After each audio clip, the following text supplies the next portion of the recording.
ते आपल्यासोबत या मंदिराचे पुजारी आहेत, त्यांच्याशी आपण चर्चा करूयात. गुरुजी, काय सांगताल, काय आजच्या दिवसाचं प्रमुख वैशिष्ट्य असते आणि कशा प्रकारची आजची पूजा असते? मी सोमनाथ क्षीरसागर, देवीचे मुख्य पुजारी. आज शाकंभरी पौर्णिमा, देवीच्या यात्रेचा मुख्य दिवस. रत्नासूर आणि लाख्यासूर या दोन्ही राक्षसांचा वध केल्यानंतर देवीनं या मांदार पर्वतावर विश्रांतीसाठी थांबलेली, तो आजचा दिवस. त्यामुळे देवीचा उत्सव मोठ्या प्रमाणात आज या दिवशी साजरा होतो.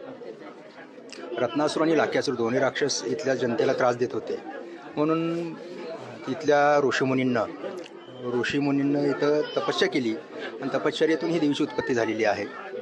ती काळेश्वरी, देवीचं मूळ नाव काळेश्वरी आहे. आजच्या दिवशी देवीनं रत्नासूर लाख्यासूर या दोन्ही राक्षसांचा वध केला आणि इथं विश्रांतीसाठी थांबली. त्याच्यामुळे ह्या आजच्या दिवसाला विशेष महत्त्व आहे. आज सकाळी पहाटे मान्य जिल्हा न्यायाधीश यांच्या हस्ते देवीची शासकीय महापूजा झाली. त्यानंतर लाखो भाविक आज दर्शनासाठी इथं उपलब्ध आहेत. सुलभ पद्धतीने दर्शन